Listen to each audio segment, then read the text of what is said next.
भोर का समय था, जब गंगा नदी की सतह पर अभी भी कोहरा लिपटा हुआ था। राम भरोसे ने अपनी छोटी नाव को शांत, मटमैले प्रवाह में धकेला। केवल चप्पू की छपछप और हड्डियों को कंपा देने वाली ठंड थी। उसने अपना जाल फेंका, इंतजार किया, और फिर अपनी पूरी ताकत से उसे खींचा। बहुत भारी, इतना भारी कि सिर्फ मछलियां नहीं हो सकतीं। जाल धीरे धीरे ऊपर आया, गंदला पानी टपका रहा था। कुछ पीला, मटमैला सा जाल के तले में फंसा हुआ था, उलझी हुई रस्सियों और पुरानी काई में लिपटा हुआ। राम भरोसे ने सोचा कि यह कोई लकड़ी या जड़ होगी, जब तक कि एक ऐसा आकार, जिसे नदी के ऊपर नहीं होना चाहिए, अचानक उसके सामने प्रकट नहीं हो गया। उसके दांत किटकिटाने लगे। उसका दिल जैसे धड़कना बंद कर गया। यह पत्थर नहीं था, लकड़ी नहीं थी। यह इंसान का अवशेष था। उसकी पैर की हड्डी पर एक मोटी रस्सी एक गोल, भारी पत्थर से बंधी थी, जो पुराने ज़माने की चक्की के पाट जैसा दिखता था। वह नदी, जो उसे हमेशा से भोजन देती आई थी, जाहिरा तौर पर ऐसे रहस्यों को भी संजोए हुए थी जिन्हें हमेशा के लिए दफन कर दिया जाना चाहिए था। नमस्कार। आइए हम सब मिलकर कुछ क्षण ईश्वर का स्मरण करें और प्रार्थना करें। शायद इस स्मरण से हमारे दिल को थोड़ी शांति मिले और हमारा जीवन आशीर्वाद से भर जाए। जब ग्रीष्म ऋतु की तपिश शुरू होती है, तो गंगा नदी हमेशा सिमटी हुई सी लगती है। उसका पानी कम हो जाता है, जिससे रेतीला, लाल तल और किनारे की सूखी घास दिखाई देने लगती है, जो किसी प्रार्थना में सिर हिलाते बूढ़े आदमी की तरह धीरे धीरे हिलती है। गंगापुर गांव में जीवन एक ऐसी लय के साथ चलता था जो कभी नहीं बदलती थी। पुरुष पहली अजान या मंदिर की घंटी से पहले जाग जाते थे। महिलाएं चावल पकाती और सूरज की रोशनी का इंतजार करती, ताकि कपड़े सूख सकें। बच्चे खेतों की मेड़ों पर तितलियां पकड़ते हुए दौड़ते थे। राम भरोसे चांदी जैसे बालों वाला एक आदमी, जिसकी त्वचा काली पड़ गई थी और हथेलियां सख्त हो गई थी।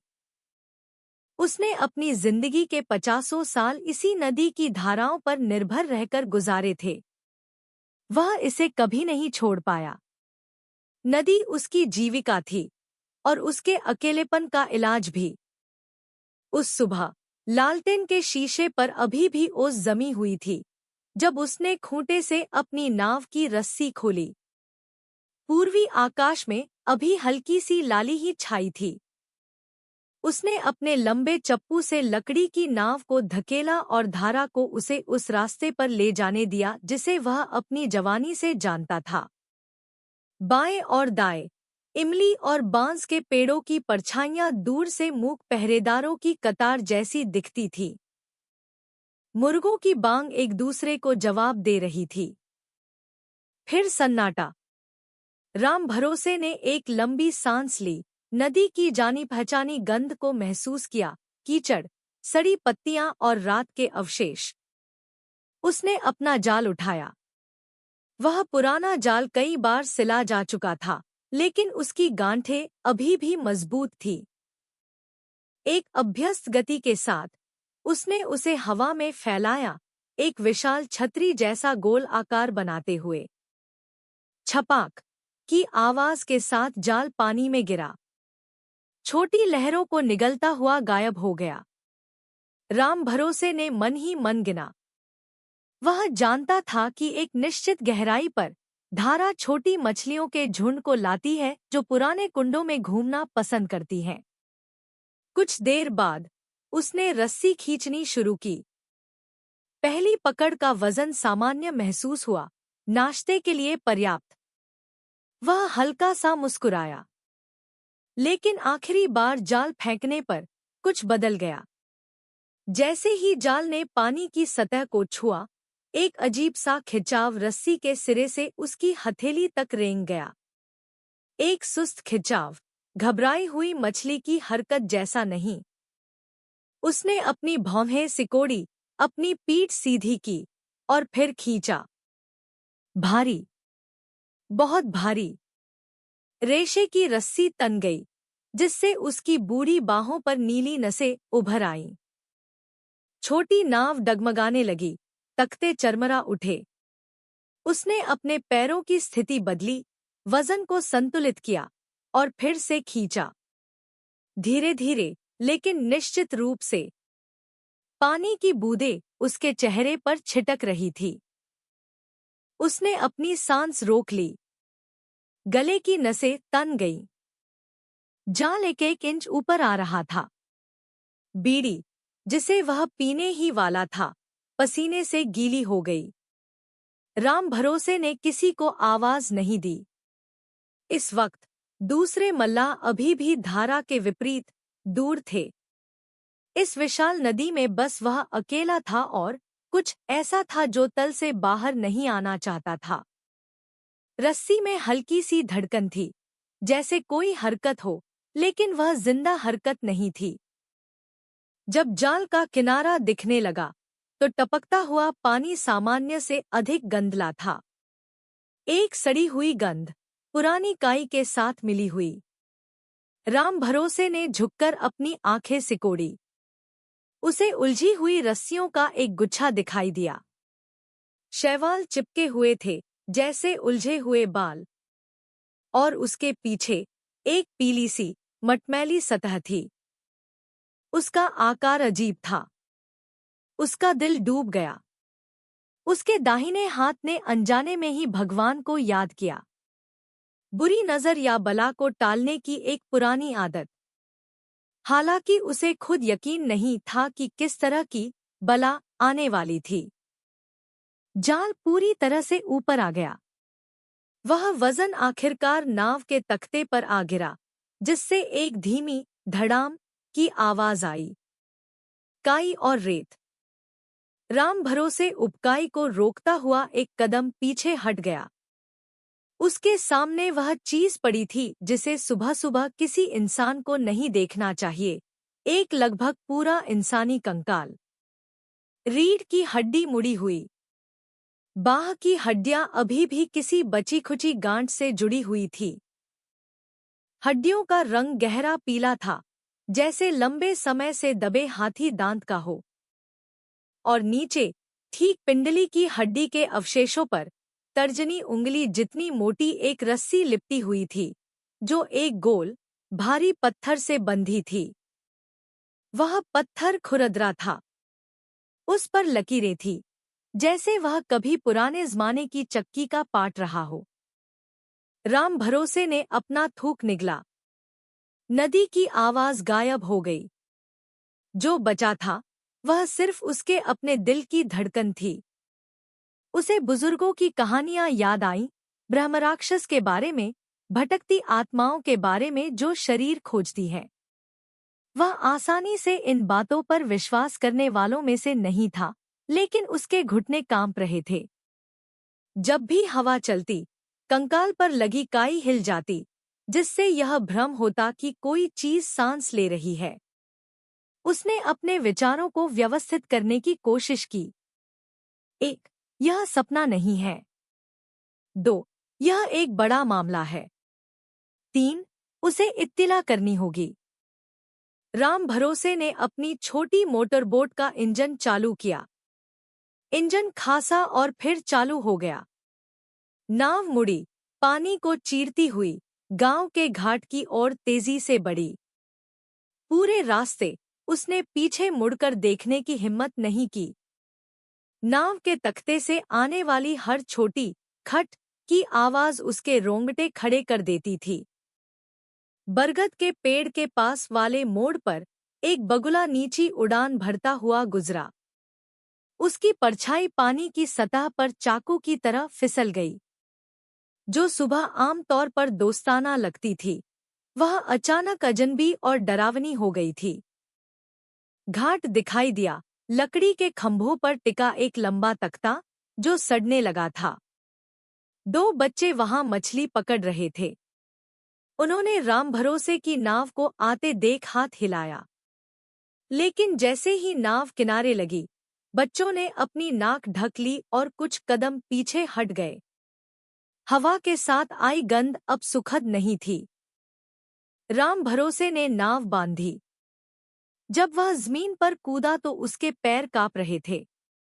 उसने प्रधान जी को पुकारते हुए आवाज लगाई, किसी को भी जिस पर भरोसा किया जा सके। उसकी आवाज बैठी हुई थी, जैसे लंबे समय से इस्तेमाल न की गई हो। गांव में खबर जंगल की आग की तरह फैल गई। पलक झपकते ही कई आदमी आ गए। कुछ लोग उसे ढकने के लिए चादर ले आए, कुछ के हाथों में मोबाइल फोन थे। वे तस्वीरें लेना चाहते थे, लेकिन झिझक रहे थे। राम भरोसे ने उन्हें रोका, नहीं, यह पुलिस का मामला है। एक नौजवान गांव के चौकीदार को बुलाने भागा, दूसरे ने पास के थाने को फोन किया। कुछ ही मिनटों में एक पुलिस जीप का छोटा सायरन हवा को चीरता हुआ आया। 2 सिपाही उतरे। जैसे ही उन्होंने नाव के तख्ते पर झांका, उनके चेहरे तनावग्रस्त हो गए। एक साधारण घेरा बनाया गया। लोगों को पीछे हटने के लिए कहा गया। अधिकारियों ने तस्वीरें ली, निशान लगाए और कंकाल को एक नीले तिरपाल से ढक दिया। उस गोल पत्थर को सावधानी से उठाया गया। एक बुजुर्ग सिपाही ने आह भरी। यह तरीका जाना पहचाना है, उसने बुदबुदाया।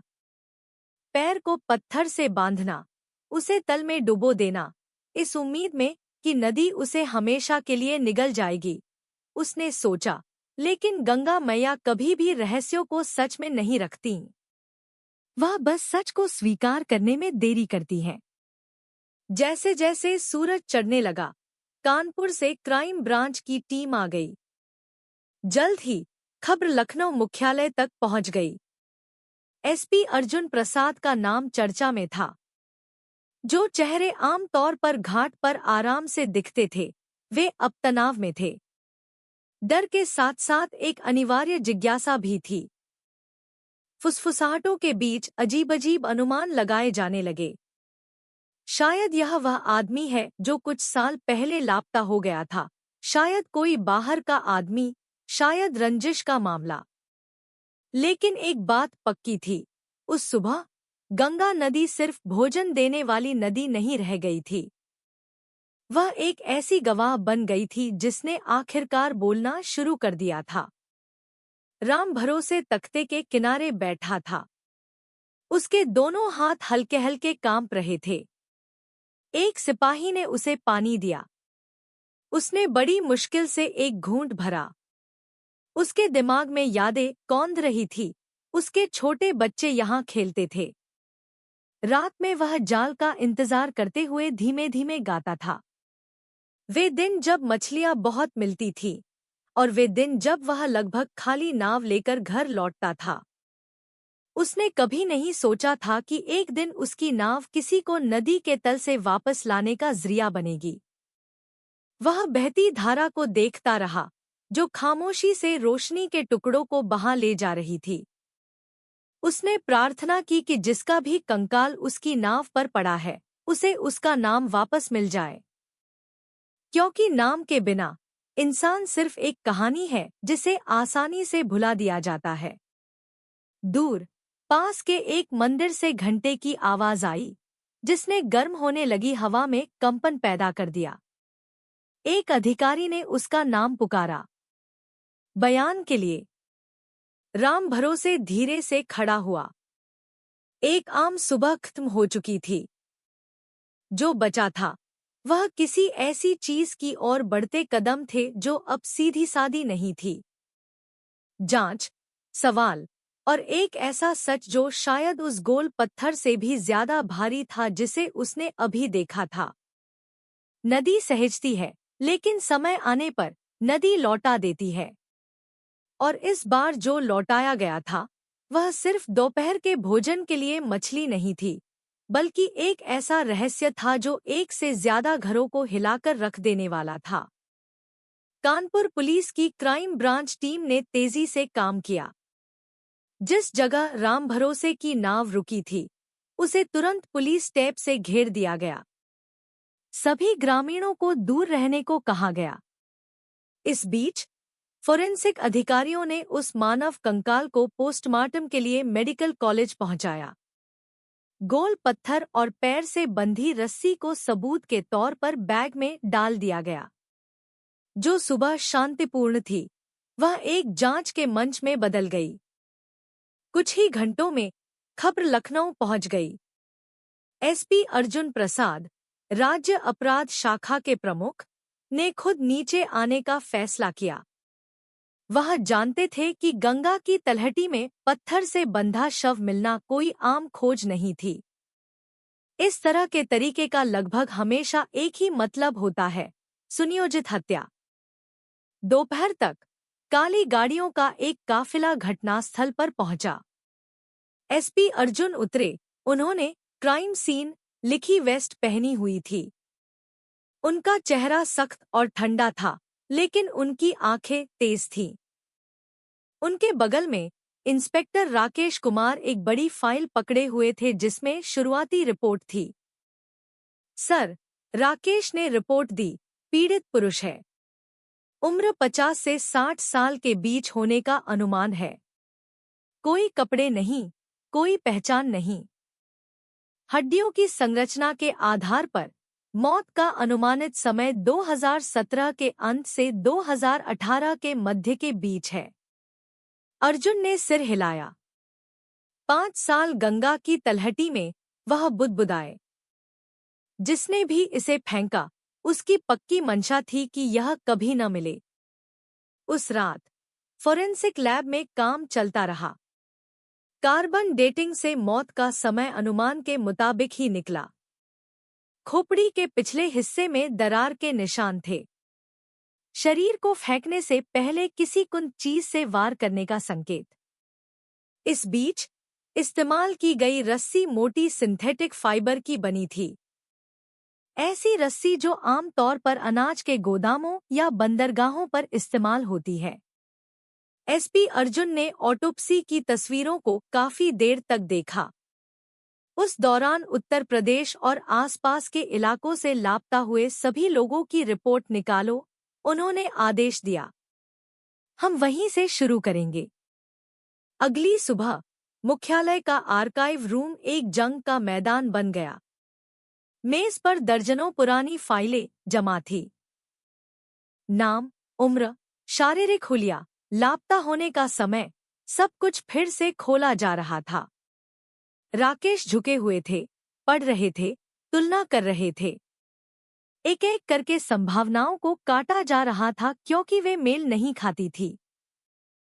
दिन बीतते गए और नतीजा सिफर रहा। कुछ भी ठीक से मेल नहीं खा रहा था। टीम के कुछ सदस्यों का हौसला पस्त होने लगा। राकेश ने अपने सामने कागजों के ढेर को देखा और आह भरी। सर, ऐसा लगता है कि हम भूसे के ढेर में सुई ढूंढ रहे हैं, उन्होंने धीरे से कहा। अर्जुन ने उसे देखा। कभी कभी सुई उसी फाइल में होती है जिसे हम सबसे गैरजरूरी समझते हैं। जारी रखो। जब तक आंखें थक कर चूर न हो जाए, तब तक मत रुको। देर रात, जब दफ्तर लगभग खाली हो गया था, राकेश अभी भी आर्काइव की अलमारी के सामने था। उसने एक पुरानी, भूरी फाइल निकाली। उसके किनारे पीले पड़ चुके थे। फाइल के कोने पर लिखा था, गुमशुदगी की रिपोर्ट, जुलाई 2018। हरीश लाल, 45 वर्ष, कानपुर। राकेश ने तेजी से पढ़ा। हरीश लाल, लालजी अनाज भंडार के मालिक। रिपोर्ट करता, बेटा, नाम अनिल लाल, उम्र 25 वर्ष। नीचे एक छोटा सा अतिरिक्त नोट, जो पुराने जांच अधिकारी ने हाथ से लिखा था, ने राकेश का ध्यान खींचा। रिपोर्ट करता, बेटा, शांत, यहाँ तक कि लापरवाह लग रहा था।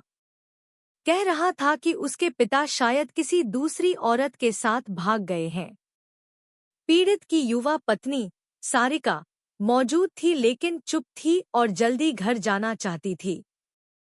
20 दिनों के बाद परिवार ने अपनी सारी संपत्ति बेच दी और कहीं चला गया, पता अज्ञात।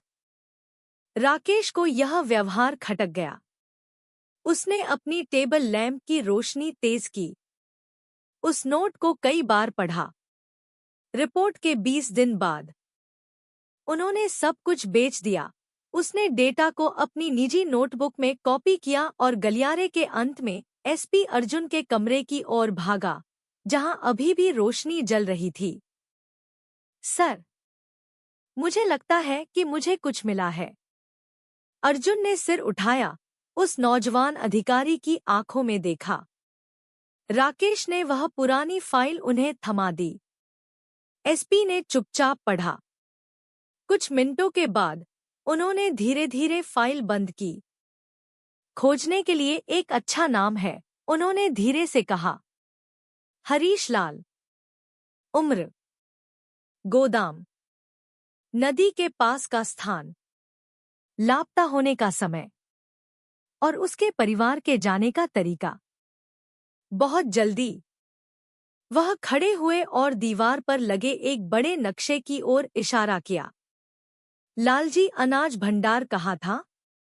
घाटमपुर, कानपुर के दक्षिण में, सर।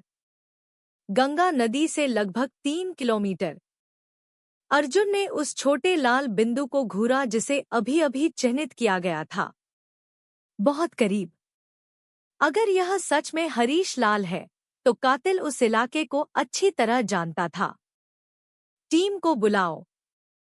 आज रात से एक स्पेशल टास्क फोर्स बनाओ। पीड़ित की पहचान और लाल परिवार की पृष्ठभूमि पर ध्यान केंद्रित करो। फील्ड में हत्या शब्द का इस्तेमाल मत करना। बस इतना कहना कि पुराने गुमशुदगी के मामले की जांच कर रहे हैं। अगले दिन राकेश और 2 जांच अधिकारी घाटमपुर के लिए रवाना हुए। वे पुराने निवासियों, गांव के प्रधान और गोदाम के पूर्व कर्मचारियों से मिले। लेकिन 5 साल बाद बहुत से लोग भूल चुके थे। कुछ को बस इतना याद था कि हरीश एक अच्छा, मेहनती आदमी था।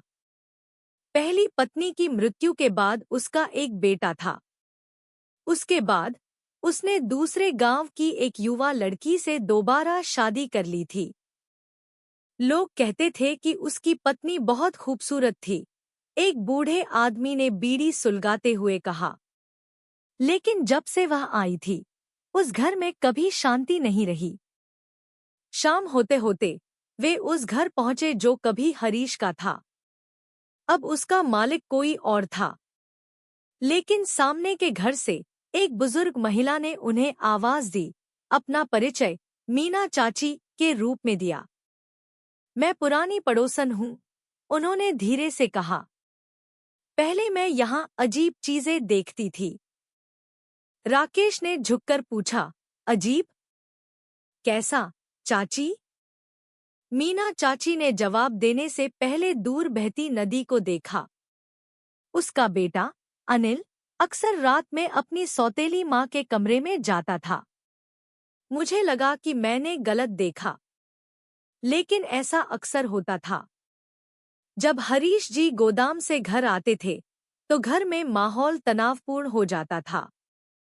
एक बार मैंने उन्हें जोर से झगड़ते हुए सुना। उसके बाद हरीश जी गायब हो गए। कहा गया कि वे कारोबार के सिलसिले में बाहर गए हैं, लेकिन कभी वापस नहीं आए। वह नोट रिपोर्ट में जुड़ गया। राकेश ने उस रात एसपी अर्जुन को रिपोर्ट करते समय उन्हें देखा। मकसद शायद नाजायज रिश्ता और जायदाद। अर्जुन ने अपने हाथ बांध लिए। खून का रिश्ता, हवस और पैसा, 3 चीजें जो इंसानों से सबसे ज्यादा हत्या करवाती हैं। उन्होंने शांति से लेकिन ठंडे लहजे में कहा, अब हमारा काम यह पक्का करना है कि वे वही हैं जिन्हें हम ढूंढ रहे हैं। पता लगाओ कि अनिल और सारिका कहाँ है। टीम को काम पर लगाया गया। जनसंख्या डेटा, यहाँ तक कि उनके आधार कार्ड भी 5 साल से निष्क्रिय थे। वे जैसे हवा में गायब हो गए थे। अर्जुन तस्वीरों और लाइनों से भरे बड़े सफेद बोर्ड के सामने खड़े थे। हम जानते हैं कि उन्होंने लाश को कैसे ठिकाने लगाया, हम जानते हैं कि संभावित कातिल कौन है, लेकिन हम यह नहीं जानते कि वे कहाँ हैं। रुको मत। लालजी अनाज भंडार में काम करने वाले हर व्यक्ति से दोबारा पूछताछ की जानी चाहिए। कभी कभी एक छोटा सा गवाह बड़ी चाबी रखता है। राकेश ने सहमति में सिर हिलाया। उस रात जोरदार बारिश हो रही थी, जो मुख्यालय के आंगन को भिगो रही थी। अर्जुन ने खिड़की से बाहर देखा। उनकी आवाज धीमी थी। 5 साल पहले किसी को पत्थर और पानी से चुप करा दिया गया था, लेकिन नदी ने अपनी आवाज लौटा दी है। अब हमारी बारी है ठीक से सुनने की। गंगा नदी में हुई खोज को 1 हफ्ता बीत चुका था। यूपी पुलिस की स्पेशल टीम दिन-रात काम कर रही थी। सारे पुराने रिकॉर्ड खंगाले जा रहे थे। हर नाम की दोबारा जांच हो रही थी। लेकिन अनिल लाल और सारिका के निशान जैसे भाप बनकर उड़ गए थे। न कोई बैंक लेनदेन, न कोई टैक्स रिकॉर्ड, यहाँ तक कि उनके आधार नंबर भी सक्रिय नहीं थे। एसपी अर्जुन ने ब्रीफिंग रूम में जांच बोर्ड को घूरा। बोर्ड के बीच में पीड़ित की खोपड़ी की तस्वीर खाली घूर रही थी। उसके चारों ओर पुरानी खबरों की कतरने, कानपुर का नक्शा और लालजी अनाज भंडार की तस्वीरें थी। 5 साल पहचान बदलने के लिए काफी होते हैं, उन्होंने संक्षेप में कहा, लेकिन सभी रिश्ते तोड़ने के लिए काफी नहीं। हमेशा कोई एक होता है जो कुछ जानता है। इंस्पेक्टर राकेश ने एक नया कदम सुझाया, हरीश लाल के गोदाम में काम करने वाले पुराने मजदूरों की जांच करना। पुराने रिकॉर्ड में बचे 8 नामों में से 7 या तो जा चुके थे या उनका पता नहीं था।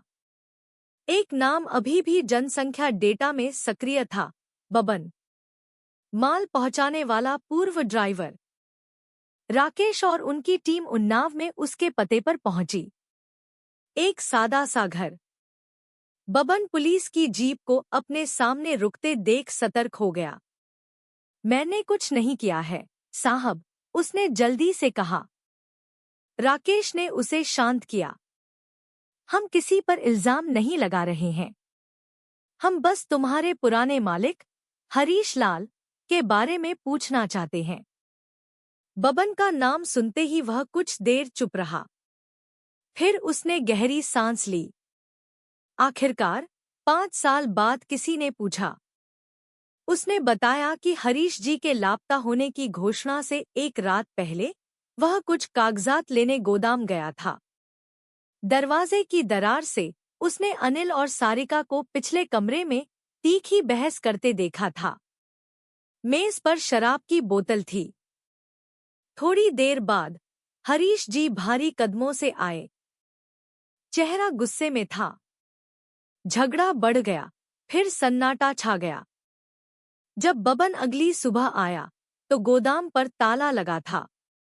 2 दिन बाद अनिल ने घोषणा की कि उसके पिता कारोबार के सिलसिले में बाहर गए हैं और सभी मजदूरों को काम से निकाल दिया। उस वक्त मैं पुलिस को बताना चाहता था, बबन ने धीरे से कहा, लेकिन मुझ जैसे छोटे आदमी पर कौन भरोसा करता? अर्जुन, जो फोन पर यह सब सुन रहे थे, का चेहरा भावहीन था। क्या तुम जानते हो वे कहाँ गए? बबन ने सिर हिलाया। फिर अचानक उसे कुछ याद आया। 4 साल पहले मैं केरल में काम कर रहा था। इडुक्की के एक छोटे से बागान में। मैंने वहां सारिका बीबी जैसी एक औरत को देखा था। उसका नाम बोर्ड पर स्मिता लिखा था। वह बड़े बागान से इलायची बेच रही थी। लेकिन मुझे डर लगा कि कहीं मैंने गलत न देख लिया हो। इडुक्की, केरल, यह नाम कमरे में सन्नाटा ले आया। अर्जुन खड़े हो गए। केरल बिना शक के छिपने के लिए काफी दूर है। उन्होंने राकेश की ओर देखा। 2018 से उस इलाके में नए बने सभी इलायची बागानों का रिकॉर्ड निकालो। उस रात साइबर क्राइम टीम ने पूरे केरल में व्यावसायिक पंजीकरण के डेटा को खंगाला। सैकड़ों नाम सामने आए, लेकिन केवल एक नाम सबसे अलग था, अमन स्मिता ऑर्चर्ड्स। इसकी स्थापना 2019 में इडुक्की के पहाड़ी इलाके में हुई थी। पंजीकृत मालिक अमन प्रधान, 30 वर्ष, मूल निवासी उत्तर प्रदेश। अर्जुन ने कंप्यूटर स्क्रीन को घूरा, जिस पर स्थानीय समाचारों से उस इलायची बागान की तस्वीरें थी। इडुक्की के सफल युवा उद्यमी शीर्षक वाले एक लेख में अमन लदे हुए इलायची के पौधों के बीच खड़ा था। उसके बगल में एक खूबसूरत महिला मुस्कुरा रही थी, स्मिता। राकेश ने जूम किया। उनके चेहरे साफ थे। 5 सालों ने उनकी त्वचा और बाल बदल दिए थे, लेकिन वे आंखें, अनिल लाल और सारिका की आंखें, गलत नहीं हो सकती थी। ये वही हैं, अर्जुन ने दृढ़ता से कहा। वे पीड़ित की हड्डियों पर बैठकर मजा कर रहे हैं। राकेश ने स्क्रीन को घूरा, उसके जबड़े सख्त हो गए। हम कब निकल रहे हैं, सर? लेकिन हम जल्दबाजी नहीं कर सकते। हमें ऐसा सबूत चाहिए जिसे झुठलाया न जा सके। पहला कदम, जैविक डेटा के माध्यम से पहचान की पुष्टि करना। अर्जुन ने रणनीति बनाई। वह आधिकारिक तौर पर अमन से मिलेंगे, यह बहाना बनाकर कि उत्तर प्रदेश में एक पुराने गुमशुदगी के मामले की दोबारा जांच हो रही है, और उससे डीएनए सैंपल देने के लिए कहेंगे। वह सोचेगा कि हमें अभी कुछ पता नहीं चला है। उसे यही विश्वास करने दो। 3 दिन बाद एक छोटी टीम केरल के लिए रवाना हुई। जमीन और पानी के रास्ते लंबा सफर उन्हें इडुक्की तक ले गया। यह इलाका इलायची और ताड़ के बागानों से घिरा हुआ था। अमन स्मिता ऑर्चर्ड्स एक पहाड़ी की ढलान पर स्थित था। ऊंची बाड़, बीच में एक बड़ा घर। बाहर से यह समृद्ध और शांत दिखता था। अर्जुन और राकेश सादे कपड़ों में आए, आधिकारिक ड्यूटी पत्र लेकर। गेट पर एक गार्ड ने उन्हें रोका, फिर मालिक को फोन किया। कुछ ही देर में एक सलीके से कपड़े पहने आदमी बाहर आया। स्वागत है, उस आदमी ने दोस्ताना ढंग से कहा। मैं अमन हूं। मैं आपकी क्या मदद कर सकता हूं? अर्जुन ने हाथ मिलाया। हम उत्तर प्रदेश पुलिस से हैं। एक पुरानी जांच है जो शायद आपके परिवार से जुड़ी हो। हमें आपका थोड़ा समय चाहिए। अमन की मुस्कान एक पल के लिए फीकी पड़ी, फिर सामान्य हो गई। ओह, जरूर। कृपया अंदर आए। ठंडे से लिविंग रूम में स्मिता कॉफी लेकर आई। वह घबराई हुई लग रही थी। उसकी आंखें पुलिस की फाइल पर लगे छोटे से प्रतीक चिन्ह से नहीं हट रही थी। अर्जुन ने शांति से बात शुरू की, जैसे उन्हें कोई शक न हो। हमें गंगा नदी में एक अज्ञात पुरुष का शव मिला है। डेटा के आधार पर ऐसी संभावना है कि वह आपके पिता हरीश लाल हों, जो 5 साल पहले लापता हो गए थे। पुष्टि करने के लिए हमें किसी करीबी रिश्तेदार के डीएनए सैंपल की जरूरत है। अमन चुप रहा, फिर उसने बहुत कायल होकर आश्चर्यचकित होने का नाटक किया। तो मेरे पिता का देहांत हो गया, उसने धीरे से कहा। उसकी आवाज में नकली कंपन था। ठीक है, मैं मदद करूंगा। मुझे क्या करना होगा? राकेश ने स्वैप सैंपल लेने का किट तैयार किया। अमन ने बिना किसी झिझक के सैंपल दिया, यहाँ तक कि उदास लहजे में यह भी कहा, उम्मीद है कि इससे मेरे पिता को न्याय मिल सकेगा। प्रक्रिया पूरी होने के बाद अर्जुन ने फाइल बंद की। आपके सहयोग के लिए धन्यवाद। जैसे ही नतीजे आएंगे, हम आपको सूचित करेंगे। अमन ने सिर हिलाया, उन्हें पूरी हमदर्दी भरे चेहरे के साथ गेट तक छोड़ा। जैसे ही गाड़ी दूर गई, वह अपनी पत्नी की ओर मुड़ा।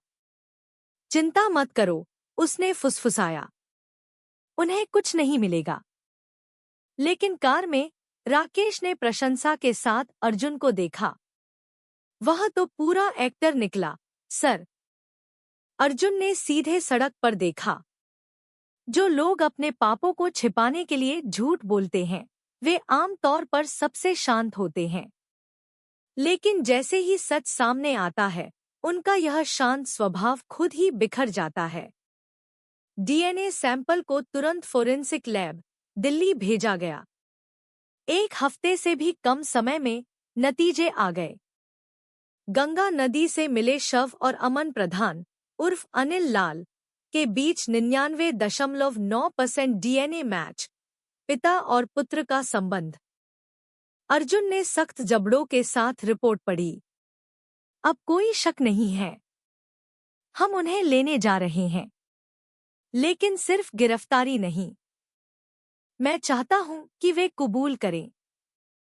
उस सुबह इडुक्की के पुलिस स्टेशन के छोटे से मीटिंग रूम में तनाव भरा था। SP Arjun Prasad strategy board के सामने खड़े थे। उनके हाथ में डीएनए टेस्ट के नतीजे थे। उनके चारों ओर यूपी पुलिस की छोटी टीम चुपचाप सुन रही थी। यह आखिरी सबूत है, उन्होंने दृढ़ता से कहा।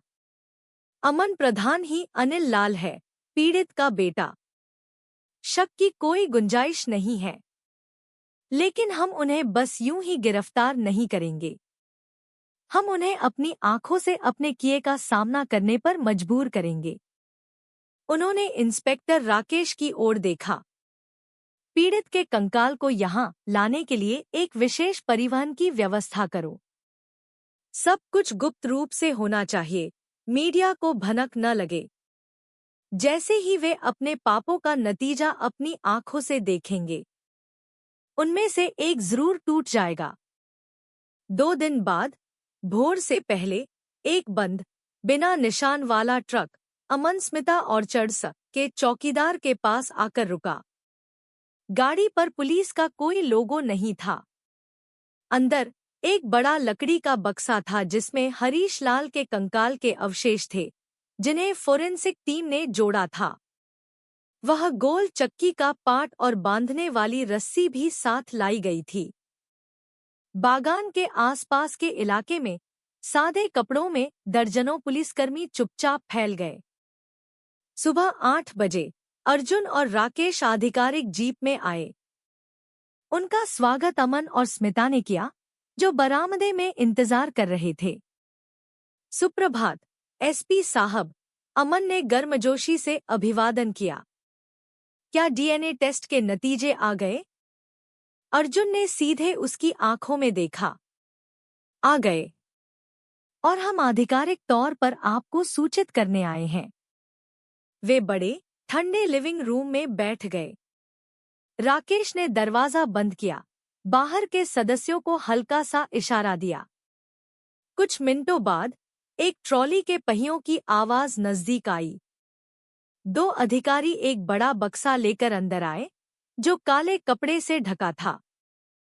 अमन ने भ्रमित होकर देखा। यह क्या है? अर्जुन ने एक फाइल खोली। उनकी आवाज शांत थी, लेकिन ठंडी। डीएनए ने पुष्टि कर दी है कि गंगा में मिला शव आपके पिता हरीश लाल का है, और आज हम उस शव को परिवार को वापस सौंपने आए हैं। स्मिता ने अपने पति को घूरा। उसका चेहरा पीला पड़ने लगा था। अमन, इनका क्या मतलब है? अर्जुन ने इशारा किया। खोल दो। काला कपड़ा हटा दिया गया। बक्से के अंदर कंकाल बड़े करीने से रखा हुआ था। खोपड़ी ऊपर की ओर थी। पैरों के पास वही मोटी नीली रस्सी उस बड़े गोल पत्थर से बंधी हुई थी। कमरे में हवा जैसे जम गई। स्मिता धीरे से चीखी, अपना मुंह ढक लिया।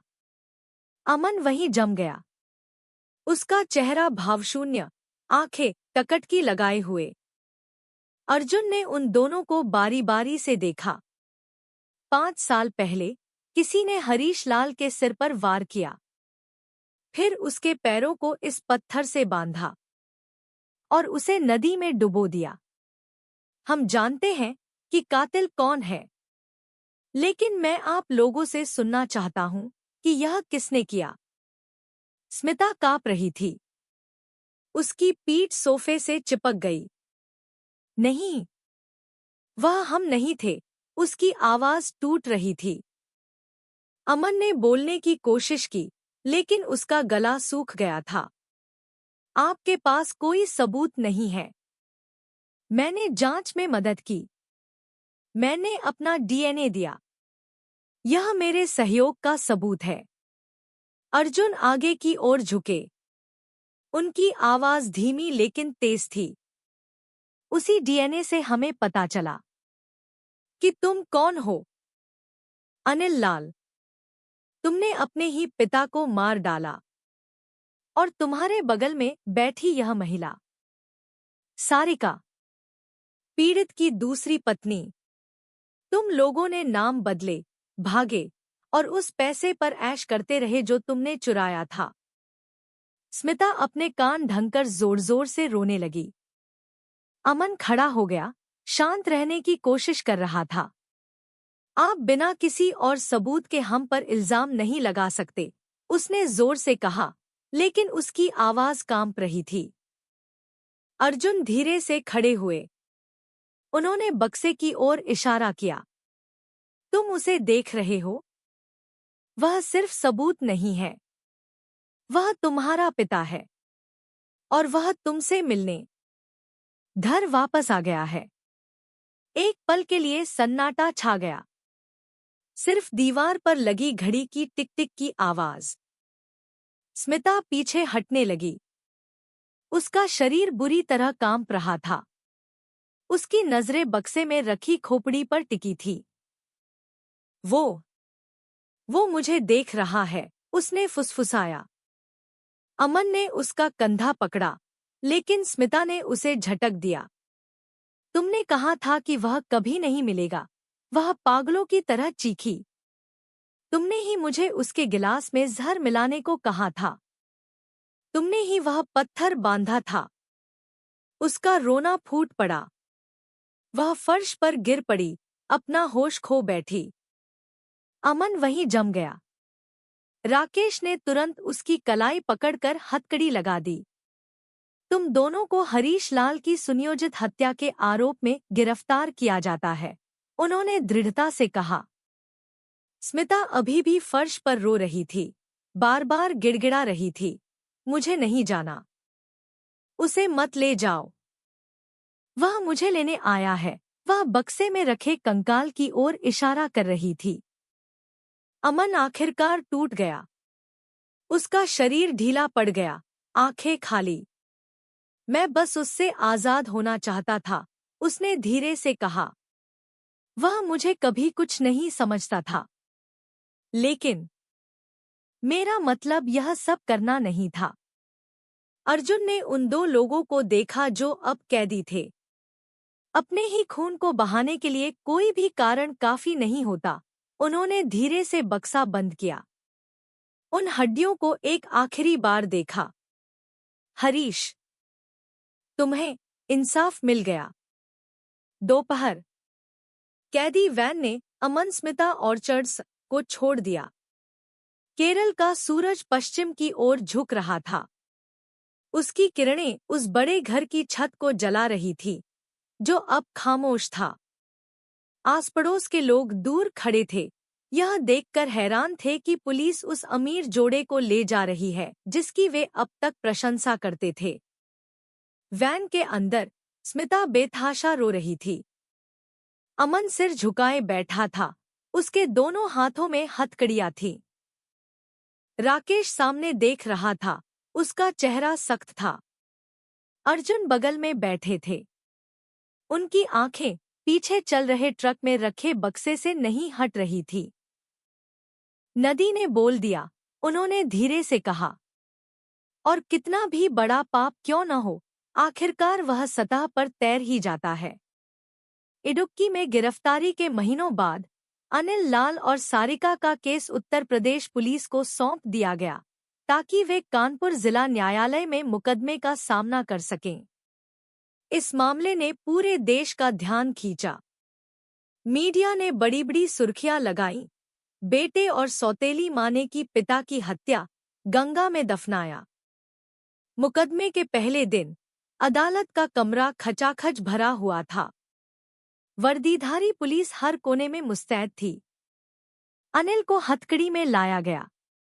उसका चेहरा पीला था, बाल बिखरे हुए थे, लेकिन उसकी आंखों में अभी भी एक अकड़ थी। उसके बगल में सारिका सिर झुकाए चल रही थी। उसका चेहरा मुरझाया हुआ था, वह बिना आवाज के रो रही थी। सरकारी वकील ने जोरदार आवाज में आरोप पत्र पढ़ा कि अभियुक्त अनिल लाल और अभियुक्त सारिका ने सचेत रूप से, योजनाबद्ध तरीके से और एक साथ मिलकर पीड़ित हरीश लाल को जहर दिया और डुबो दिया ताकि उसकी संपत्ति पर कब्जा किया जा सके। अदालत कक्ष में सन्नाटा पसर गया। हर विवरण सामने रखा गया। पेय में मिलाया गया जहर, पीड़ित के शरीर को पिकअप वैन में लादना, रात में गंगा किनारे तक का सफर, पैरों से बंधा चक्की का पाट, शरीर को अंधेरी धारा में धकेलना, सब कुछ स्पष्ट रूप से बयां किया गया। वकील ने दोनों अभियुक्तों को घूरा। उनका मकसद सिर्फ दौलत नहीं था, बल्कि वह नाजायज रिश्ता भी था जिसने परिवार के सम्मान को कलंकित किया। उन्होंने मजबूरी में नहीं, बल्कि लालच और हवस के कारण हत्या की।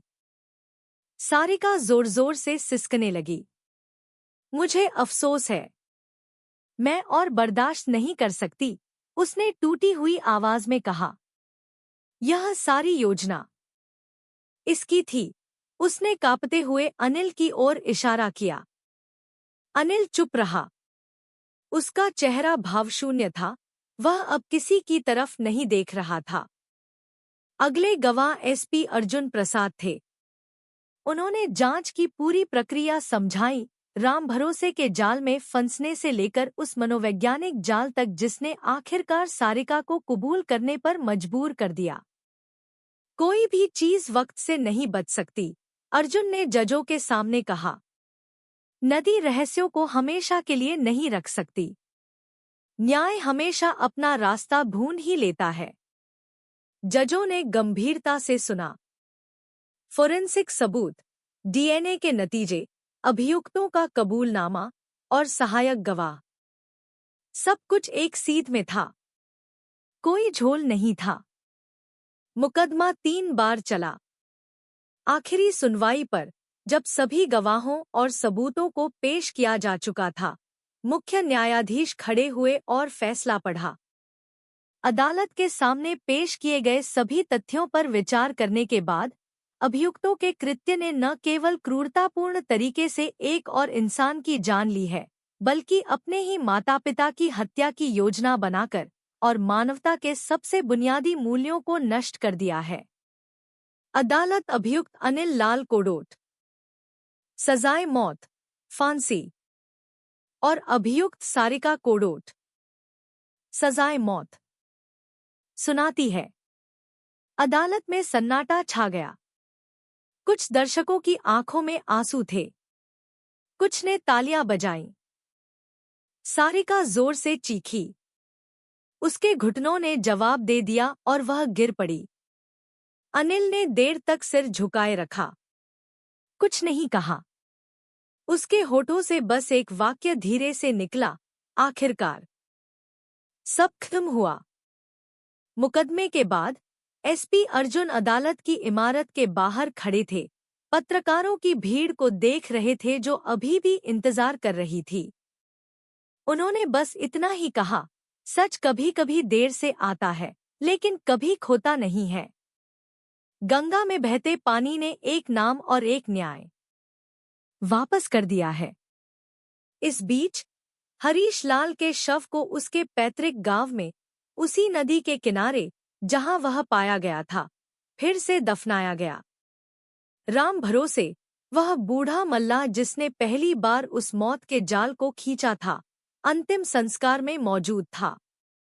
वह सुबह के कोहरे में खड़ा था, नदी के शांत पानी को देख रहा था। पानी रोटी भी देता है, उसने धीरे से कहा, और सच भी। अनिल और सारिका को सभी कानूनी प्रक्रियाएं पूरी होने के बाद फांसी दे दी गई। उनके बारे में आखिरी खबर संक्षिप्त रूप से बिना किसी तस्वीर के प्रसारित की गई। रात के समाचारों में बस एक ठंडी सी पंक्ति, हरीश लाल हत्याकांड के दोषियों को मौत की सजा दे दी गई है। इसके बाद केस बंद कर दिया गया। लेकिन बहुत से लोगों के लिए यह कहानी एक गहरा जख्म और सबक छोड़ गई कि कैसे हवस और लालच इंसानियत की हदों को मिटा सकते हैं, और कैसे एक शांत नदी अतीत की चीखों को संजोए रख सकती है। गंगा नदी पहले की तरह ही बहने लगी, लेकिन जो कोई भी उस कहानी को जानता था, उसके लिए पानी की हर लहर में एक फुसफुसाहट छिपी थी। कोई भी रहस्य हमेशा के लिए नहीं रहता। जो कुछ भी डूबेगा, वह एक दिन वापस जरूर आएगा। मौत की सजा सुनाए जाने के कुछ दिनों बाद हरीश के पैतृक गांव में माहौल अभी भी भारी था। लोग चाय की दुकानों पर इकट्ठा थे, धीमी आवाज में उस मामले पर बात कर रहे थे। बेटे ने अपने ही बाप को मार डाला, एक बूढ़े आदमी ने सिर हिलाते हुए कहा। आज के ज़माने में इंसानियत खत्म हो गई है, दूसरे ने जोड़ा, और वह औरत, सौतेली माँ, उसने भी साथ दिया। दुनिया उल्टी हो गई है। राम भरोसे दुकान के एक कोने में चुपचाप बैठा सुन रहा था। उसे वह सुबह अभी भी साफ याद थी जब उसके पुराने जाल ने उस इंसानी कंकाल को उठाया था। जब भी वह आंखें बंद करता, उस खोपड़ी का पीला चेहरा अभी भी उसकी आंखों के सामने आ जाता। उसने दूर से नदी को देखा, धीरे से फुसफुसाया, अगर उस दिन धारा न बदली होती तो शायद वह लाश कभी ऊपर नहीं आती। शाम को एसपी अर्जुन इंस्पेक्टर राकेश के साथ गांव आए। वे हरीश लाल के शव के पुनर्दफन समारोह में शामिल हुए। नई कब्र गंगा किनारे से ज्यादा दूर नहीं खोदी गई थी, एक पुराने इमली के पेड़ के नीचे। हवा में नमी थी, आसमान में बादल छाए थे। अर्जुन चुपचाप खड़े रहे जब लकड़ी का ताबूत नीचे उतारा गया। उन्होंने कुछ नहीं कहा, बस सिर झुकाए रखा। उनके चारों ओर गांव वाले दुआएं पढ़ रहे थे। कुछ की आंखों में आंसू थे। रस्म पूरी होने के बाद राम भरोसे उनके पास आया। शुक्रिया साहब, अगर आप लोग न होते तो उसकी आत्मा शायद अभी भी वहीं नीचे भटक रही होती। अर्जुन ने धीरे से उसका कंधा थपथपाया। नदी ने उसे ढूंढा, हमने नहीं। हमने बस वही सुना जो नदी ने कहा। राम भरोसे ने सिर हिलाया। पानी कभी झूठ नहीं बोलता साहब। नहीं, अर्जुन ने सहमति दी। वह बस बोलने के लिए सही वक्त का इंतजार करता है। रात में घाट के पास एक छोटे से गेस्ट हाउस में अर्जुन अकेले बैठे उस केस की फाइल को देख रहे थे जो अब बंद हो चुकी थी। लेकिन उनका दिल पूरी तरह शांत नहीं था। राकेश 2 कप कॉफी लेकर अंदर आया। केस खत्म हो गया सर। उन्हें सबसे बड़ी सजा मिल गई। क्या यह न्याय नहीं है? अर्जुन ने खिड़की से बाहर देखा। न्याय, हाँ, लेकिन शांति जरूरी नहीं। उन्होंने धीरे धीरे फाइल बंद की। मैंने बहुत से हत्या के मामलों का नेतृत्व किया है, लेकिन हर बार जब परिवार अपने ही खून को मारता है तो ऐसा लगता है जैसे हम हार गए। हम शायद अदालत में जीत जाते हैं, लेकिन इंसानियत के तौर पर हार जाते हैं। राकेश चुप रहा। वह जानता था कि उसके कमांडर जो कह रहे हैं वह कमजोरी नहीं, बल्कि एक अंदरूनी जख्म है जो भर नहीं सकता। कुछ देर बाद उसने धीरे से कहा, अगर पानी सच्चाई को वापस ला सकता है, तो उम्मीद है कि वह उनके पापों को भी धो सकता है। अर्जुन ने दूर अंधेरे में डूबी नदी की ओर देखा। पानी धो सकता है, राकेश, लेकिन इंसान, उन्हें खुद ही अपना प्रायश्चित करना होता है। अगली सुबह वे गांव वालों से विदा लेकर चले गए। जाने से पहले राम भरोसे ने अर्जुन को एक छोटी सी चीज दी, जो उसे अपना जाल ठीक करते समय मिली थी।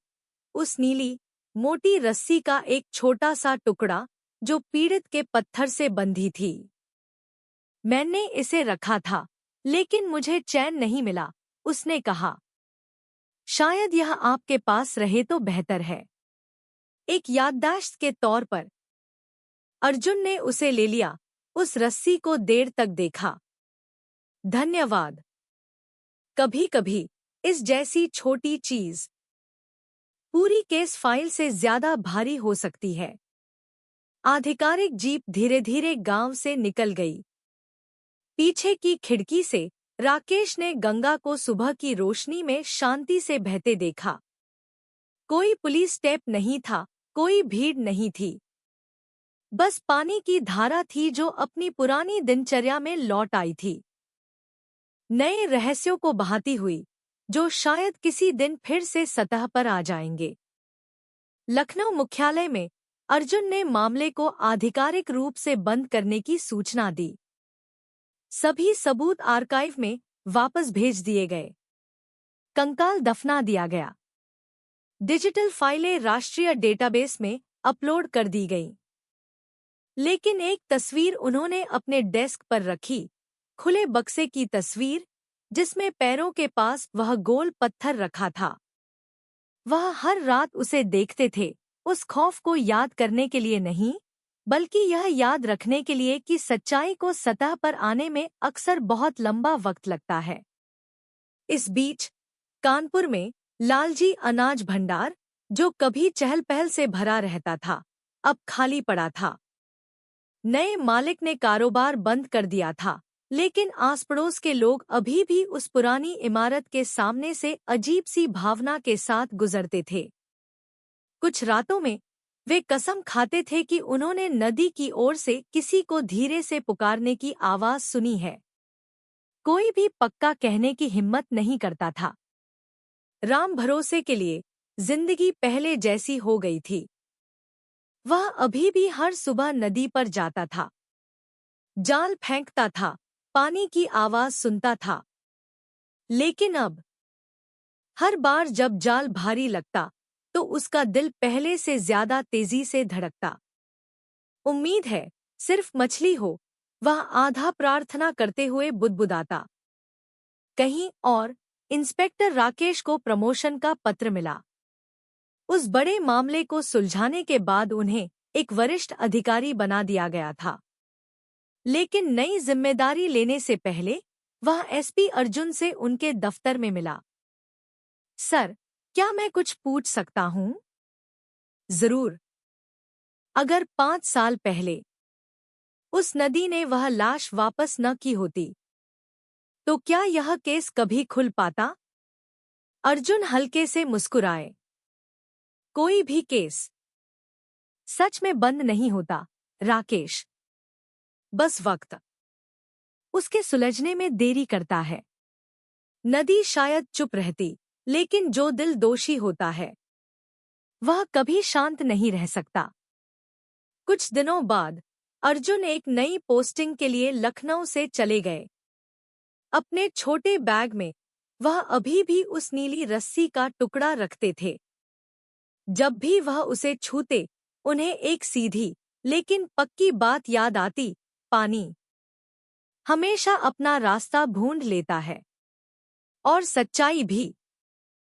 उस लाश के गंगा में मिलने से 5 साल पहले कानपुर में लाल परिवार का घर बाहर से शांत दिखता था। लालजी अनाज भंडार तेजी से बढ़ रहा था। ट्रक हर दिन आते जाते थे, और लोग हरीश लाल को एक सफल और दरियादिल व्यापारी कहते थे। लेकिन उस घर की बड़ी दीवारों के पीछे कुछ सड़ा हुआ धीरे धीरे बढ़ रहा था।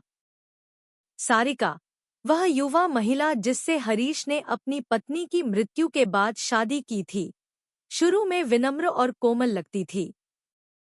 उसने उस बड़े घर में खुद को ढालने की कोशिश की, अपने 25 वर्षीय सौतेले बेटे अनिल लाल की देखभाल की।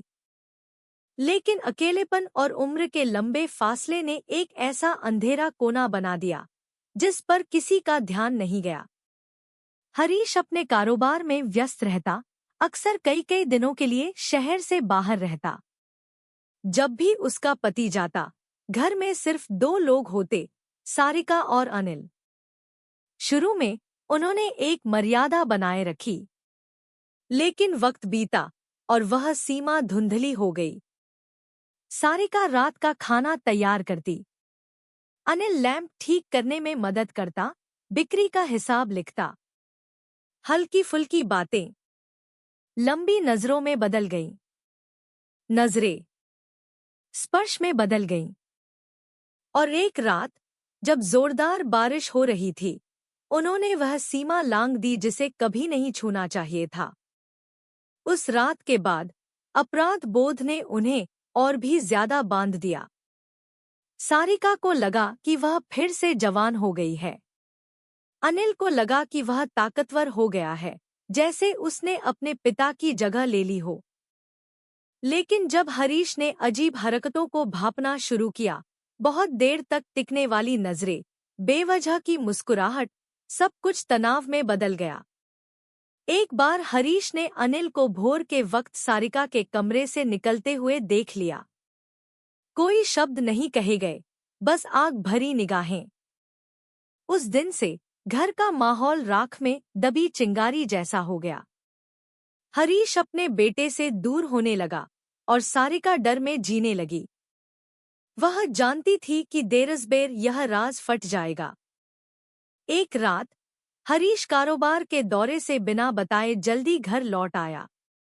उसने लिविंग रूम में शराब के 2 गिलास और सारिका का परफ्यूम पाया। उसने उन दोनों को ठंडी आंखों से देखा। तुमने क्या सोचा, मुझे पता नहीं चलेगा, उसने धीरे से लेकिन दबावकर कहा। सारिका रो पड़ी। अनिल ने सिर झुका लिया, अपने हाथ इतनी जोर से भींचे कि वे सफेद पड़ गए। कल मैं तुम्हें इस घर से निकाल दूंगा, हरीश ने कहा। तुम अब बच्चे नहीं रहे, अनिल। और तुम, उसने अपनी पत्नी को घूरा, मैं पुलिस को रिपोर्ट करूंगा। तुम दोनों जिंदगी भर जलील होगे। यह धमकी ट्रिगर बन गई। उस रात हरीश के सोने के बाद सारिका रसोई में रो रही थी। अनिल उसके सामने बैठा था। उसका चेहरा स्याह था। हमारे पास कोई रास्ता नहीं है, उसने सपाट लहजे में कहा। अगर उसने रिपोर्ट कर दी तो हम बर्बाद हो जाएंगे। सारिका ने कमजोरी से सिर हिलाया। हम बस जा सकते हैं। कहाँ जाएंगे? बिना पैसे के? सारी जायदाद उसके नाम पर है, तुम जानती हो। लंबा सन्नाटा। फिर अनिल ने उस अलमारी की ओर देखा जहां हरीश अपनी पसंदीदा शराब की बोतलें रखता था। वह हमेशा सोने से पहले पीता है, वह फुसफुसाया।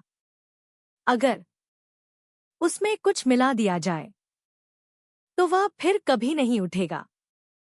सारिका ने डर से उस नौजवान को देखा, लेकिन उस डर के पीछे एक काला विश्वास भी था। अगर हरीश मर गया तो सब कुछ ठीक हो जाएगा। उसने बस धीरे से सिर हिला दिया। अगले दिन अनिल खेती की दुकान से चूहे मारने की दवा, जहर, खरीद लाया। उसने उसे शराब की एक बोतल में मिला दिया। शाम को सारिका ने हमेशा की तरह खाने की मेज सजाई। हरीश थका हुआ घर आया, उसे कोई शक नहीं हुआ। पहले पी लो जी, दिमाग शांत हो जाएगा, सारिका ने गिलास भरते हुए कहा। हरीश कमजोरी से मुस्कुराया, अपना गिलास उठाया। एक घूंट, दो, फिर उसका चेहरा बदल गया। वह जोर से खांसा, अपना पेट पकड़ लिया। गिलास गिरकर टूट गया। कुछ ही सेकंड में उसके शरीर में ऐंठन होने लगी, उसकी सांसें उखड़ने लगी। सारिका धीरे से चीखी, लेकिन अनिल ने उसका मुंह बंद कर दिया। चुप! अगर पड़ोसियों ने सुन लिया तो हम खत्म हो जाएंगे। उन्होंने तब तक इंतजार किया जब तक कि शरीर पूरी तरह से अकड़ नहीं गया। हरीश लाल, अमीर व्यापारी और इकलौता पिता, अपने ही लिविंग रूम में मर गया, बिना माफी मांगने का मौका मिले। उस रात उन्होंने उसके शव को एक तिरपाल में लपेटा और उसे पिकअप वैन में लादा, जो आमतौर पर फसल ढोने के काम आती थी। जोरदार बारिश हो रही थी, जिसने कीचड़ भरे रास्ते पर पहियों की आवाज को ढक दिया। सारिका बगल की सीट पर बैठी थी। उसका चेहरा आंसुओं और बारिश से भीगा हुआ था। हम इसे कहाँ फेंकेंगे? उसकी आवाज बमुश्किल सुनाई दे रही थी। अनिल ने ठंड से जवाब दिया, नदी में। गंगा काफी गहरी है। अगर हम एक भारी पत्थर बांध दें तो वह कभी ऊपर नहीं आएगा। वे लगभग 2 बजे रात को नदी के किनारे रुके। पानी चढ़ा हुआ था, धारा तेज थी। अनिल एक बड़ा गोल पत्थर ले आया, गोदाम से एक पुराना चक्की का पाट, और उसे नायलॉन की नीली रस्सी से शव के पैरों में बांध दिया। सारिका पानी के किनारे खड़ी थी, उस शरीर को देख रही थी जो कभी उसे गले लगाता था और अब एक पाप का बोझ बन गया था। माफ कर दो, उसने फुसफुसाया।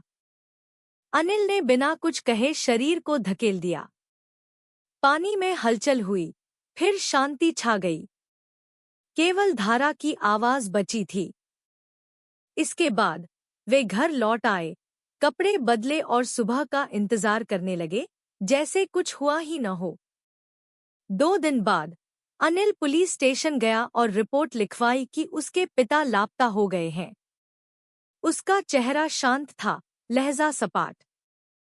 कुछ हफ्तों बाद उन्होंने सारी संपत्ति बेच दी, गोदाम बंद कर दिया और उत्तर प्रदेश छोड़कर केरल चले गए। वहां उन्होंने एक नया जीवन शुरू किया, इलायची लगाई, एक बड़ा घर बनाया, अपने नाम और अपने अतीत को छिपा लिया। लेकिन रात दर रात वह पाप कभी भी पूरी तरह से गायब नहीं हुआ। कभी कभी सारिका सपने में पानी की आवाज सुनकर जाग जाती, वही आवाज जैसी उस रात थी जब उन्होंने शव को डुबोया था। अनिल उसे शांत करता, लेकिन उन दोनों की आंखों में एक ही डर था। उन्हें विश्वास था कि गंगा ने उनके निशान मिटा दिए हैं, लेकिन नदी कभी नहीं भूलती। वह बस अपना राज खोलने के लिए सही समय का इंतजार कर रही थी। सारिका के कबूलनामे के बाद यूपी पुलिस की जांच टीम ने तुरंत मामले की रिकंस्ट्रक्शन, पुनर्निर्माण शुरू कर दी। मकसद एक था, यह पक्का करना कि कबूलनामे का हर विवरण मौके पर मिले सबूतों से मेल खाता हो। एसपी अर्जुन प्रसाद ने कानपुर में लाल परिवार के पुराने घर पर इस प्रक्रिया का खुद नेतृत्व किया, जिसे अब पुलिस ने सील कर दिया था। उस सुबह घर का आंगन पीली पट्टियों और फोरेंसिक कैमरों से भरा हुआ था। सारिका के हर कदम पर नजर रखी जा रही थी। उसके हाथों में हथकड़ियां थी, चेहरा पीला। हमें दिखाओ कि सब कैसे हुआ, अर्जुन ने संक्षेप में आदेश दिया। सारिका धीरे धीरे सिर झुकाए चली। उसने बीच के कमरे में खाने की मेज की ओर इशारा किया। यहाँ वह बैठे थे। मैंने वह ड्रिंक डाली। अधिकारियों ने सबूत इकट्ठा किए। गिलास में मिली बची हुई चीज की लैब में जांच की गई। नतीजा पॉजिटिव आया। उसमें वही जहर था जो पीड़ित की हड्डियों में पाया गया था। सारिका की गवाही सबूतों से मेल खा गई। इसके बाद अर्जुन ने टीम को उस पुरानी पिकअप वैन की जांच करने का आदेश दिया जो कभी हरीश लाल के नाम पर दर्ज थी। लंबी खोजबीन के बाद वह गाड़ी कानपुर में ही एक पुराने गोदाम में मिली। उसके लकड़ी के फर्श पर भूरे रंग के तरल के निशान थे। ल्यूमिनॉल टेस्ट से जैविक धब्बे दिखाई दिए जिनमें पीड़ित का डीएनए था। यह शव को ले जाने का सबूत है, राकेश ने दृढ़ता से कहा। अर्जुन ने सिर हिलाया। इसे मुख्य फाइल में जोड़ो। अगला कदम, पुलिस ने गंगा किनारे उस जगह की तलाशी ली जहां शव फेंका गया था। वह स्थान अनिल के पुराने फोन के जीपीएस डेटा के आधार पर मिला, जिसे 5 साल पहले भागने से ठीक पहले पुलिस ने ट्रैक किया था। फोन के कोऑर्डिनेट्स ने शहर के बाहर एक छोटे से पुल पर रुकना दिखाया था, ठीक उसी इलाके में जहां राम भरोसे ने अपना जाल फेंका था। हत्या के मामले में कोई इत्तेफाक नहीं होता, अर्जुन ने टिप्पणी की। वही जगह, वही समय और वही नदी की धारा जिसने आखिरकार लाश को लौटा दिया। रिकंस्ट्रक्शन से हत्या का पूरा परिदृश्य साफ तौर पर जुड़ गया। खाने के कमरे में जहर, कार से शव को ले जाना, वजन के लिए चक्की का पाट और भोर में नदी में फेंकना। अब कोई शक नहीं बचा था। सारिका ने हर सवाल का जवाब धीमी आवाज में दिया। बीच बीच में वह रुक जाती और खाली नजरों से दूर बहती नदी को देखती। मुझे लगा था वह कभी वापस नहीं आएगा, उसने धीरे से कहा। मैं गलत थी। इस बीच अनिल ने बात करने से साफ इनकार कर दिया। पूछताछ कक्ष में वह बस चुपचाप दीवार को घूरता रहा। राकेश एक नई फाइल लेकर अंदर आया, उसे मेज पर रखा। यह नई फोरेंसिक रिपोर्ट है। तुम्हारे पिता के शरीर में मिला जहर उस जहर से मेल खाता है जो तुमने 2018 में कानपुर की खेती की दुकान से खरीदा था। खरीद की रसीद पर हस्ताक्षर भी तुम्हारे हैं। अनिल ने कोई प्रतिक्रिया नहीं दी, लेकिन उसके गले की नसें तन गईं। राकेश ने उसे तीखी नजरों से देखा। तुम्हारे पिता को बाहर से दुश्मन की जरूरत नहीं थी। उसका दुश्मन उसके साथ खाने की मेज पर ही बैठा था। कुछ मिनट बाद अर्जुन अंदर आए। उन्होंने 5 साल पहले अनिल के घर से मिली नीली नायलॉन रस्सी को रखा। इसे याद करते हो? उन्होंने ठंड से पूछा। हमें तुम्हारे गोदाम में ऐसी ही रस्सी का बंडल मिला था। इसके टुकड़े पीड़ित के पैर से बंधी रस्सी से पूरी तरह मेल खाते हैं। माइक्रोस्कोप के नीचे रेशे एक जैसे हैं। अनिल ने आखिरकार एक लंबी सांस ली। सब हो चुका है, उसने सपाट लहजे में कहा। कुछ भी दोहराया नहीं जा सकता। यह सच है, अर्जुन ने जवाब दिया। लेकिन न्याय अभी भी दिया जा सकता है।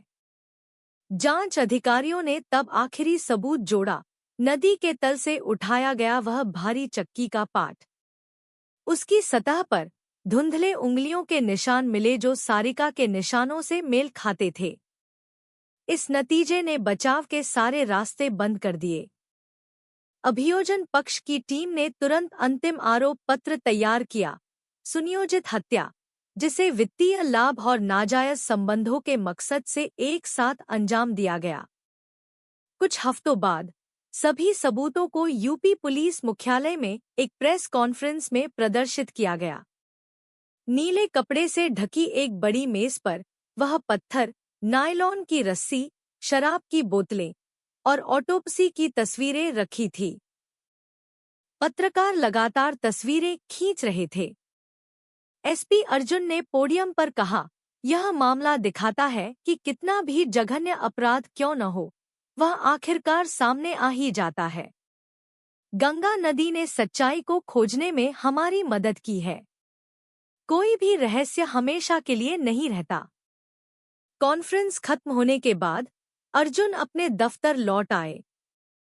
राकेश दोनों अभियुक्तों की फोरेंसिक साइकोलॉजी की अतिरिक्त रिपोर्ट लेकर आया। क्या नतीजा निकला? अर्जुन ने पूछा।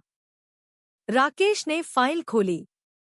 सारिका गहरे सदमे और गंभीर अपराध बोध से गुजर रही है। लेकिन अनिल कोई पछतावा नहीं दिखा रहा है। वह अपने किए कोडोट जिंदा रहने के लिए एक तार्किक विकल्प मानता है। अर्जुन ने दूर तक देखा। यह इंसानी तर्क नहीं है, राकेश। यह उस किसी का तर्क है जो अपनी आत्मा खो चुका है। शाम ढलते ढलते मुख्यालय की इमारत के बाहर जोरदार बारिश होने लगी। अर्जुन खिड़की पर खड़े थे, सड़क पर बहते पानी को देख रहे थे, जैसे वह नदी की धारा हो। सब कुछ पानी में लौट जाता है, उन्होंने धीरे से कहा। पानी जो निगलता है, पानी जो साफ करता है, और पानी जो आखिरकार बोलता है। उत्तर प्रदेश छोड़ने के बाद अनिल और सारिका फर्जी पहचान पत्र का इस्तेमाल करके केरल पहुंचे। वहां उन्होंने अमन प्रधान और स्मिता नाम से नए आधार कार्ड खरीदे और इडुक्की के अंदरूनी इलाकों में चले गए। वहां जमीन उपजाऊ थी और लोगों की नजरों से दूर थी। शून्य से शुरू करने के लिए या छिपने के लिए यह एक बेहतरीन जगह थी। उन्होंने एक स्थानीय मुखिया से ऊंची कीमत पर जमीन का एक बड़ा टुकड़ा खरीदा, एक इलायची का बागान बनाया और उसके बीच में एक बड़ा घर। लोग उन्हें सफल युवा उद्यमी जोड़े के रूप में जानते थे। कोई उनका अतीत नहीं जानता था। 2 साल के भीतर अमन स्मिता ऑर्चर्ड्स उस इलाके के सबसे बड़े इलायची बागानों में से एक बन गया। हर फसल के मौसम में दूर दूर से ट्रक उनके बागान से माल खरीदने आते थे। स्थानीय लोग अमन को किस्मत वाला साहब और स्मिता को दरियादिल मालकिन कहते थे। सब कुछ उत्तम लग रहा था, लेकिन उस मुस्कान के पीछे जो वे समाज के सामने दिखाते थे, एक डर था जो कभी खत्म नहीं हुआ। जब भी बारिश होती और नालियों में पानी जोर से बहता, स्मिता हमेशा अपने कान बंद कर लेती। वह पानी की आवाज बर्दाश्त नहीं कर पाती थी। तुम हमेशा बारिश से क्यों डरती हो? अमन ने एक रात पूछा। स्मिता ने धीरे से जवाब दिया, क्योंकि बारिश उस नदी की आवाज वापस ले आती है। अमन ने खुद को यकीन दिलाने की कोशिश की कि अतीत दफन हो चुका है। उसने और पेड़ लगाए, बागान का विस्तार किया, बिजनेस मीटिंग में हिस्सा लिया, यहाँ तक कि स्थानीय कृषि पत्रिका में लेख भी लिखे। लेकिन जब भी कोई उत्तर भारतीय व्यापारी फल खरीदने आता, वह बेचैन हो जाता। उसे डर लगता कि वे उसकी बोली या उसका चेहरा पहचान लेंगे, जो 5 साल पहले लापता की खबरों में आया था। एक रात जब वे शहर के मेहमानों के साथ रात का खाना खा रहे थे, बिजली चली गई। बाहर बिजली कड़कने की आवाज आई। फिर आंगन की तरफ से पानी के जोर से नाली में बहने की आवाज आई। स्मिता ने अपना चम्मच गिरा दिया। उसका शरीर कांपने लगा। कोई आया है, उसने फुसफुसाया। अमन ने खिड़की से बाहर देखा, लेकिन वहां सिर्फ अंधेरा था, कोई नहीं था। मेहमानों के जाने के बाद उसने दरवाजा कसकर बंद कर दिया। लेकिन उस रात वे दोनों सो नहीं पाए। उस दिन के बाद उनके बीच तनाव बढ़ने लगा। अमन आसानी से गुस्सा होने लगा, बिना किसी कारण के चिल्लाने लगा। स्मिता और ज्यादा चुप हो गई, घर से कम ही निकलती। कभी कभी वह तालाब के किनारे बैठ जाती, चुपचाप पानी को घूरती रहती, जब तक कि सूरज सिर पर नहीं आ जाता। उसे लगभग हर रात बुरे सपने आते, हरीश लाल का शव नदी के तल से ऊपर आ रहा है। उसके पतले हाथ नीली रस्सी खींच रहे हैं, उसका नाम पुकार रहे हैं, सारिका। आवाज पानी के अंदर से आ रही है। अमन ने ज्यादा मेहनत से काम करके खुद को शांत करने की कोशिश की, लेकिन वह जितना ज्यादा पैसा कमाता, अपराध बोध उतना ही मजबूती से उसे जकड़ लेता। उसे अपने पिता की परछाई बागान में, इलायची के पेड़ों के बीच, ग्रीनहाउस के शीशे में, यहाँ तक कि अपनी परछाई में भी दिखने लगी। एक सुबह उसने बाथरूम का शीशा तोड़ दिया जब उसे लगा कि आईने में दिख रही परछाई उसे घूर रही है। वह मर चुका है। वह टूटे हुए शीशे के सामने चीखा। स्मिता बस दरवाजे पर खड़ी थी, बिना आवाज के रो रही थी। पुलिस के आने से कुछ महीने पहले उत्तर प्रदेश का एक पुराना मजदूर बबन काम मांगने आया। अनिल ने बबन को नहीं पहचाना, लेकिन बबन ने उन्हें पहचान लिया। उस आदमी ने बागान के आंगन में स्मिता के चेहरे को देर तक घूरा। उसे कुछ याद आया। यह औरत उसके पुराने मालिक हरीश लाल की पत्नी जैसी दिखती थी। उस रात बबन ने अपने साथी को बताया कि उसे लगता है कि उसने स्मिता मैडम को पहले उत्तर प्रदेश में देखा है। यह खबर धीरे धीरे फैली, जब तक कि यह यूपी पुलिस के एक इंटेलिजेंस अफसर तक नहीं पहुंच गई, जो केरल में काम करने वालों के डेटा की जांच कर रहा था। उस दिन से अमन को लगा कि कोई उस पर नजर रख रहा है। अजीब गाड़ियां सड़क के कोने पर खड़ी होती। नए लोग अक्सर बागान के आसपास से गुजरते। उसने गार्डों को डांटा, लेकिन कुछ नहीं मिला। शक पागलपन में बदलने लगा। मैं अब घर से बाहर नहीं निकलना चाहती, स्मिता ने कहा। मुझे पता है वे आएंगे। बकवास, अमन ने जोर से जवाब दिया। हम यहाँ महफूज हैं। लेकिन वह शांति उस सुबह बिखर गई जब एक काली गाड़ी, जिस पर उत्तर प्रदेश का नंबर प्लेट था, गेट के सामने आकर रुकी। 2 अधिकारी शिष्टाचार से बाहर निकले। अमन बरामदे में खड़ा था, मुस्कुराने की कोशिश कर रहा था। मैं आपकी क्या मदद कर सकता हूँ? उनमें से एक ने अपना परिचय दिया, SP Arjun Prasad, UP police. उसके पीछे इंस्पेक्टर राकेश कुमार एक मोटी फाइल पकड़े हुए थे। यह सिर्फ लापता के एक पुराने मामले के बारे में एक छोटी सी जांच है, अर्जुन ने कहा। उन शब्दों ने स्मिता का दिल जैसे धड़कना बंद कर दिया। उस रात पुलिस के जाने के बाद स्मिता बिस्तर के किनारे बैठी कांप रही थी। वे जानते हैं, अनिल। वे जानते हैं। अमन ने खाली नजरों से खिड़की की ओर देखा। बाहर बारिश फिर से शुरू हो गई थी। अगर गंगा ने बोल दिया है, उसने धीरे से कहा, तो हम उसे रोक नहीं सकते। स्मिता ने अपने पति को देखा। आंसू बिना आवाज के गिर पड़े।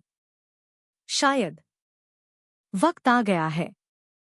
अगले कुछ दिन उन्होंने सामान्य रहने की कोशिश की, लेकिन स्मिता ने कमरे में ज्यादा प्रार्थना करनी शुरू कर दी, जबकि अमन अपना वक्त अकेले बागान में बिताने लगा। मजदूरों ने यह बदलाव देखा। अमन साहब अब अक्सर खुद से बातें करते हैं, उनमें से एक ने कहा। उसने अमन को हवा में कहते सुना था, तुम जीत गए, है ना? लेकिन मैं अभी भी जिंदा हूं। गिरफ्तारी से पहले की रात स्मिता ने सपना देखा कि नदी का पानी घर में भर गया है। वह चीखती हुई जागी। अमन कुर्सी पर बैठा उसे देख रहा था। हम उसी रात हार गए थे। कानपुर में उसने शांति से कहा।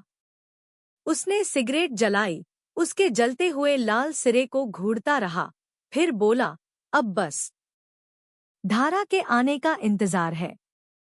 और हाँ, अगली सुबह वह धारा आ गई। नदी से नहीं, बल्कि पुलिस की गाड़ियों के काफिले से, जो इलायची बागान के गेट के सामने आकर रुकी। जब एसपी अर्जुन गाड़ी से उतरे, तो सुबह का सूरज डुबकी के ऊपर छाए पतले कोहरे को चीर रहा था। उनका लंबा खेल वहीं खत्म हो गया। उस जमीन पर, जो उस नदी से बहुत दूर थी, जहां से सब कुछ शुरू हुआ था। फांसी के कुछ महीने बाद उस कातिल जोड़े की खबर धीरे धीरे टेलीविजन स्क्रीन से गायब हो गई। लेकिन जो लोग गंगा किनारे रहते थे, उनके लिए वह कहानी जिंदा रही, एक गपशप के तौर पर नहीं, बल्कि एक याददाश्त के तौर पर। जो नदी पहले शांत थी, अब जैसे उसकी अपनी आवाज हो गई थी। जब भी पानी चढ़ता, लोग कहते, यह उस आत्मा की आवाज है जिसे आखिरकार घर का रास्ता मिल गया। राम भरोसे अभी भी हर सुबह उसी जगह जाल फेंकता था।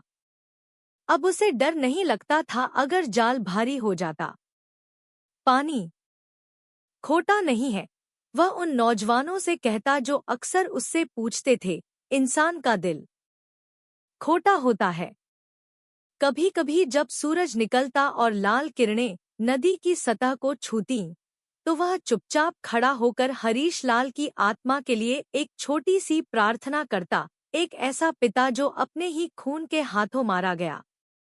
लखनऊ में एसपी अर्जुन प्रसाद अपने दफ्तर में बैठे थे, उस मामले की अंतिम रिपोर्ट देख रहे थे।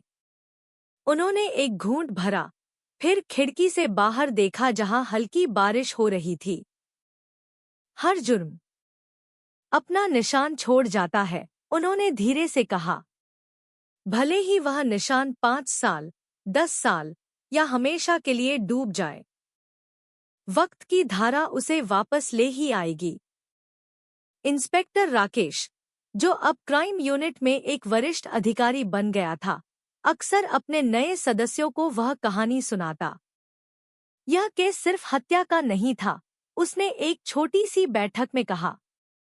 यह इस बारे में था कि इंसान ख्वाहिशों के आगे कैसे अंधा हो सकता है, इस बारे में कि कैसे गलत रास्ते पर निकला प्यार एक जानलेवा जहर में बदल सकता है। इडुक्की में अमन स्मिता ऑर्चर्ड्स अब वीरान पड़ा था। घास ऊंची हो गई थी, नाम का बोर्ड फीका पड़ गया था, और वह बड़ा घर सुबह के कोहरे में खामोश खड़ा था। गांव के लोग रात में उसके पास जाने से डरते थे। वे कहते थे कि कभी कभी बरामदे पर कदमों की आहट सुनाई देती है, या बिना बारिश के पानी बहने की आवाज। कुछ लोग कसम खाते थे कि उन्होंने इलायची के पेड़ों के बीच 2 परछाइयों को चलते देखा है, जिनके हाथ नीली रस्सी से बंधे थे। सच हो या न हो, लेकिन एक बात पक्की थी, वह जमीन अब इस बात का प्रतीक बन गई थी कि खून पर बनी दौलत कभी शांति नहीं ला सकती।